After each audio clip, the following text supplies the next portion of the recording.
Hello and welcome. मैं हूं ज्योति। आप देख रहे हैं चुनावी समर, जहां पर एक और ताज़ा अपडेट के साथ हम हाजिर हैं। राजरत्न ने सीएए के लिए यूएन बीजेपी दोनों को बताया दोषी। राजरत्न अंबेडकर ने ईवीएम के खिलाफ ऐसा महासंग्राम छेड़ दिया है कि उनको देखकर लोगों को ऐसा महसूस हो रहा है कि मानो वह ईवीएम के राज को अपने रत्न रूपी दिमाग से निकालकर उसको अंबर तक पहुंचा कर मानेंगे। वैसे इस वक्त उनकी आवाज सबसे ज्यादा यूएन में गूंज रही है, जिसको देखकर भाजपा समर्थकों में घबराहट का माहौल बन चुका है। लेकिन इस बार राजरत्न ने इशारों में भारत में हो रहे धार्मिक भेदभाव के लिए यूएन को भी अप्रत्यक्ष रूप से दोषी बताया है। दरअसल राजरत्न अंबेडकर ईवीएम के मुद्दे पर एक बार फिर यूएन का दरवाजा खटखटा चुके हैं। जैसा कि हम जानते हैं कि ईवीएम भाजपा की ताकत के साथ साथ पार्टी की सबसे बड़ी कमजोरी भी बन गई है। यानी कि मौजूदा समय में भाजपा की सल्तनत मोदी से ज्यादा ईवीएम की वजह से टिकी हुई है।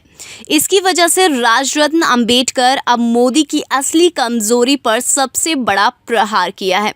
आपको बता दें कि राजरत्न अंबेडकर ने एक बार फिर से ईवीएम के मुद्दे पर यूएन में अपनी आवाज बुलंद करते हुए भाजपा को कड़े शब्दों में ये चेतावनी दी है कि अब देश में ईवीएम राज जाने वाला है। दरअसल सूत्रों के अनुसार राजरत्न ने अपनी याचिका में कहा कि अगर यूएन सचमुच में भारत की समस्याओं को लेकर गंभीर है और संस्था को ऐसा महसूस हो रहा है कि भारत में हो रहे धार्मिक अत्याचार को रोकना ज़रूरी है, तो उसके लिए ईवीएम को हटाना ज़रूरी है।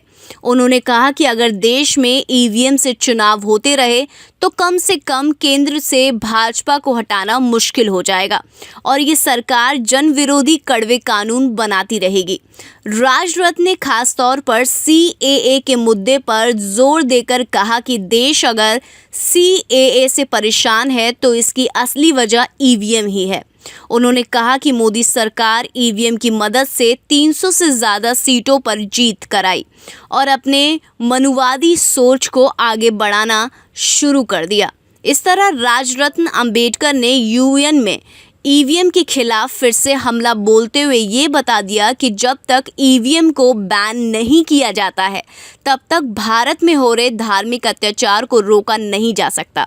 यानी कि राजरत्न अंबेडकर इशारों में यूएन को ये बता रहे हैं कि सीएए ईवीएम की ही देन है और अगर यूएन ईवीएम को बैन नहीं करता है तो कहीं ना कहीं भारत में हो रहे दलितों और अल्पसंख्यकों के साथ हो रही नाइंसाफ़ी के लिए यूएन भी जिम्मेदार है। कुल मिलाकर हम ये कह सकते हैं कि राजरत्न अंबेडकर ने सीएए जैसे दलित विरोधी कानून के लिए एक बार फिर मोदी सरकार के साथ साथ ईवीएम को दोषी बताया है। ऐसे में यूएन को भी ये सोचना पड़ेगा कि वह अपने ऊपर लगे आरोपों पर गंभीरता से विचार करे और ईवीएम को बैन करे। इस पर आपका क्या रिएक्शन है, ओपिनियन है? आप प्लीज़ कमेंट सेक्शन में लिखकर हमें ज़रूर बताएं। Thank you so much. Keep watching today's politics for more news.